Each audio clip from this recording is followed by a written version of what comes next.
शमूएल उस समय इज़राइल में एक भविष्यवक्ता था, जब लोग मूर्तियों की पूजा करने लगे थे और परमेश्वर से दूर हो गए थे।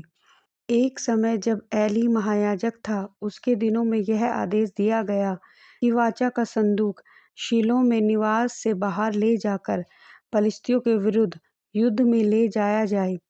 पलिश्तियों ने युद्ध जीत लिया और एबेनेज़र नामक स्थान पर संदूक पर कब्जा कर लिया और उसे अपने देश में वापस ले गए। प्रत्येक पलिश्ती नगर में जहाँ संदूक ले जाया गया, लोग रोगों से मरने लगे। अंत में एक्रोन के लोगों ने संदूक को 2 गायों द्वारा खींची जाने वाली गाड़ी पर रखकर इज़राइल के पास वापस भेजने का निर्णय किया। गायों ने संदूक को ले जाने वाली गाड़ी को पास के बेत शेमेश नगर तक खींच लिया। बेत शेमेश के लोगों ने गाड़ी की लकड़ी काट ली और गायों को यहोवा के लिए होम बलि के रूप में चढ़ाया। लेकिन 70 स्थानीय लोगों ने संदूक के भीतर देखा और इस अवज्ञा के कारण वे मृत्यु के दंड के भागी हुए। तब बेत शेमेश के लोगों ने किरियात यारीम के पास के लोगों से कहा, आओ और संदूक को अपने नगर में ले जाओ। वे उसे पहाड़ी पर अबीनादाब के घर ले आए। उन्होंने यहोवा के संदूक की रखवाली के लिए उसके पुत्र एलीआजर को पवित्र ठहराया। संदूक अगले 20 वर्षों तक एलीआजर की देखरेख में रहा। इज़राइल के लोग शमूएल भविष्यवक्ता की चेतावनी के बावजूद सच्चे परमेश्वर के बजाय मूर्तियों की पूजा करते रहे। उनकी अवज्ञा के परिणाम स्वरूप पलिश्तियों ने इज़राइल पर आक्रमण किया, उनकी फसलें नष्ट की और उन्हें धमकाया। इसीलिए लोगों ने निश्चय किया कि यह उनके लिए परमेश्वर की ओर मुड़ने और उसकी आज्ञा मानने का समय है। वे शमूएल के पास आए और उससे कहा कि वे पश्चाताप करना चाहते हैं।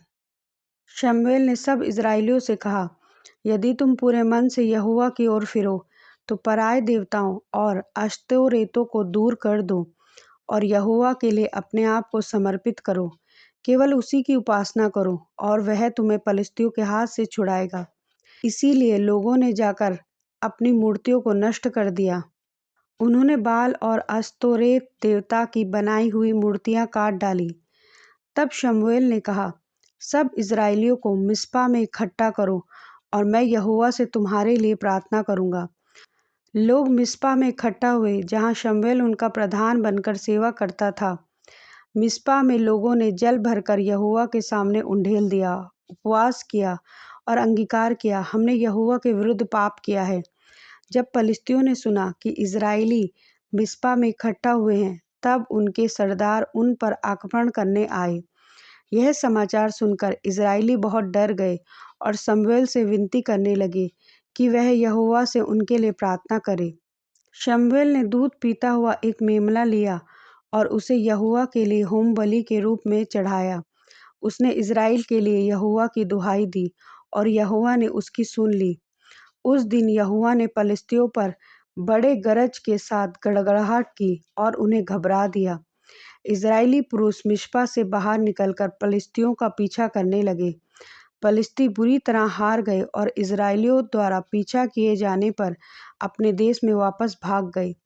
यह उन लोगों के लिए एक बड़ी जीत थी, जिन्होंने हाल ही में परमेश्वर पर भरोसा किया था। शमूएल ने विजयी लोगों को उसी स्थान पर इकट्ठा किया, जहां वर्षों पहले वाचा का संदूक पकड़ा गया था। उसने एक पत्थर खड़ा किया और उसे एबेनेज़र नाम दिया, यह कहते हुए, यहोवा ने यहाँ तक हमारी सहायता की है। यह पत्थर उस समय परमेश्वर में उनके विश्वास का एक स्मारक बना। पलिश्तियों ने इज़राइल के देश पर आक्रमण करना बंद कर दिया और देश में शांति हो गई। शमूएल अपने जीवन भर इज़राइल का न्यायी बना रहा। वह प्रति वर्ष बेतेल, गिलगाल और मिस्पा का चक्कर लगाता और इन स्थानों में परमेश्वर की व्यवस्था के अनुसार इज़राइल का न्याय करता रहा। अंत में शमूएल रामा लौट गया, जहाँ उसका घर था। वहीं वह इज़राइल का न्याय करता और यहोवा के लिए एक वेदी बनाकर उसकी उपासना करता रहा। इस प्रकार शमूएल के समय इज़राइल ने परमेश्वर की सहायता और शांति का अनुभव किया।